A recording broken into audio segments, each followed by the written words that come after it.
বাড়ির সামনে এলো কি করে? শিল্পী, দেখে যা, মুহূর্তের মধ্যে এত বড় গাছটা এখানে কিভাবে এলো? এই গাছটা তো দেখতে সেই কাটা গাছের মতোই, যার ফুল আমি নিয়ে এসেছি। এমন গাছ আমাদের বাড়ির কাছেও ছিল, আগে তো দেখিনি। ওই তো আমার মেয়েকে ওই ফুলদানিটাই দেখা যাচ্ছে। ভাগ্যিস ওকে পানিতে ভিজিয়ে রেখেছে ওরা, নয়তো ও বেশিক্ষণ বাঁচতো না। থাক মা, বাদ দাও। এই কাটা গাছটা পরে বাবাকে বলে কাটিয়ে নিলেই হবে। হ্যাঁ, চল ঘরে যাই। ওরা দুজন সরেছে আমার সামনে থেকে। এখন আমার লতা পাতা দিয়ে আমার মেয়েকে আবার আমার কাছে ফেরত আনবো আমি।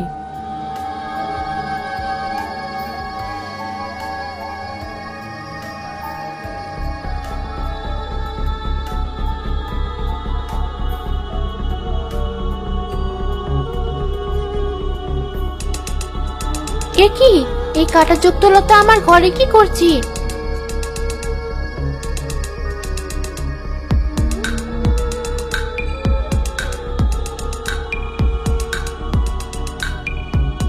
আমার ফুলটা নিয়ে কোথায় যাচ্ছি?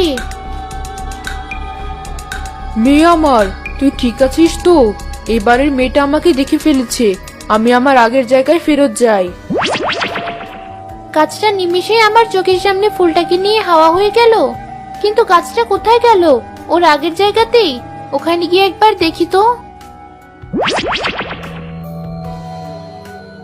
কাটা গাছ, তুমি তোমার মেয়েকে নিয়ে ফিরে এসেছো? ঠিক আছে ও? হ্যাঁ, ঠিক আছে। ওকে আবার আমার ডালে লাগালে আগের মতো কথা বলা শুরু করবে।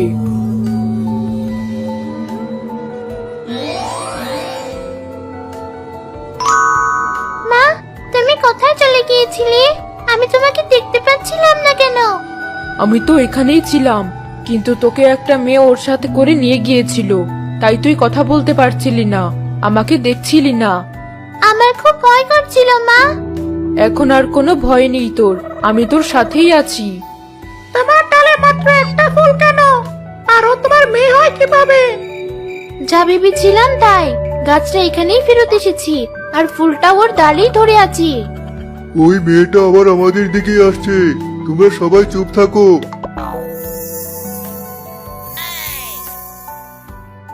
আমি তো নিজের কানে শুনলাম, একটু আগে ওরা সবাই কথা বলছিল। আমাকে দেখে কি ওরা চুপ হয়ে গেল? এই মেয়ে, তুমি এখানে কি করছো? এই কাটা গাছটা অনেক ভয়ঙ্কর। তার উপর তুমি ওর ফুল ছিঁড়েছিলে। বাঁচতে চাইলে এখান থেকে চলে যাও, নয়তো গাছটা তোমার পুরো শরীরে কাটা ফুটিয়ে দেবে। না, আমি কোথাও যাব না। আমি জানতে চাই গাছটার কাছে ওর ফুলটা এত গুরুত্বপূর্ণ কেন, যার জন্য আমার বাড়ি পর্যন্ত